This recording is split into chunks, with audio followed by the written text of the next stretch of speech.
The more than month-long standoff in Oregon is over. It was a tense but ultimately peaceful surrender at a national wildlife refuge. 3 of the 4 occupiers turned themselves in after negotiating with federal agents. Their surrender played over a live-streamed phone call. Nevada Assemblywoman and ranchers' rights supporter Michelle Fiore pleaded with the militia members to surrender. We don't need our weapons right now. They cannot fire upon you with the world watching. After another hour of negotiations, the final man holed up inside gave up peacefully. The standoff at a federal wildlife refuge in Oregon is now over after more than 40 days. The feds arrested 9 people, including a 22-year-old man from Tulalip. Dan Sprague takes us inside the takedown. After nearly 6 weeks, the last 4 occupiers of this national wildlife refuge in Burns, Oregon, are now in federal law enforcement custody, surrendering today without incident. Our goal has been to end this illegal occupation peacefully, and we are grateful that we were able to do so today. Anybody who travels to Oregon with the intent of breaking the law will be held accountable and will be arrested. Federal agents moved in and surrounded them at the Malheur National Wildlife Refuge Wednesday night. A heated telephone call with FBI negotiators eventually followed. We've heard all 4 are safe. Very relieved. We never wanted bloodshed, and we're glad everyone is safe. They were the last holdouts from a group that originally seized the federal refuge some 41 days ago. They were there in protest, demanding the U.S. government turn land over to locals and release 2 ranchers sent to prison for setting fires on federal land. Meantime, Cliven Bundy was arrested on separate federal conspiracy and weapons charges as he arrived on a commercial flight in Portland, Oregon, Wednesday night. Just a little bit more police presence than normal up here in the front of our store and on the side. And did you have any idea of why they may be here or what was going on? I did not. Cliven was involved in a standoff with federal authorities near his Nevada ranch back in 2014 over federal land use and grazing rights issues. He was recently urging the Oregon occupiers not to give up and was reportedly traveling to the refuge.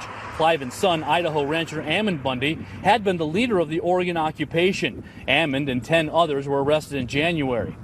The Oregon occupiers are now facing federal charges, including conspiring to impede federal officials. In Burns, Oregon, Dan Springer, Fox News.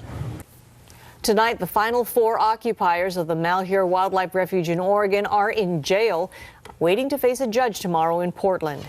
Their surrender to the FBI this morning after a 41-day standoff was captured in this helicopter video. During the final few hours, one protester threatened to take his own life, but in the end, the standoff ended peacefully. As Kylie Boshi from our sister station in Portland shows us, people in the town of Burns, Oregon are relieved. The FBI, local and state police cleared out after a standoff at the Malheur National Wildlife Refuge came to an end.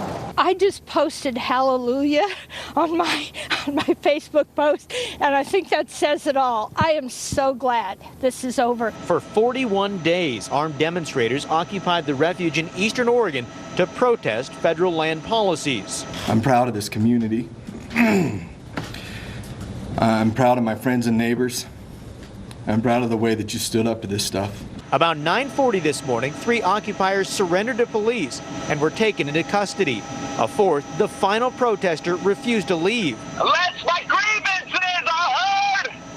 I will not come out! For nearly an hour, David Fry used a live stream on the internet to rant against the government on a wide range of topics. He said he was suicidal and didn't want to come out. Until my demands are met, I can't come out because I'm a man. I'm taking a stand.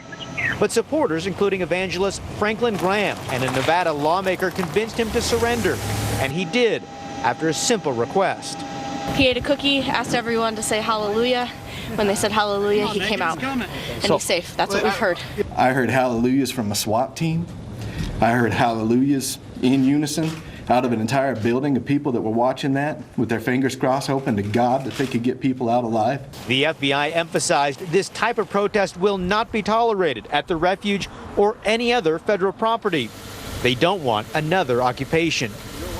That was Kylie Boshi reporting. The FBI said the refuge will remain closed for several weeks. Police need to make sure it's safe and cleaned up. Depending on the damage, federal agents say more charges could be filed.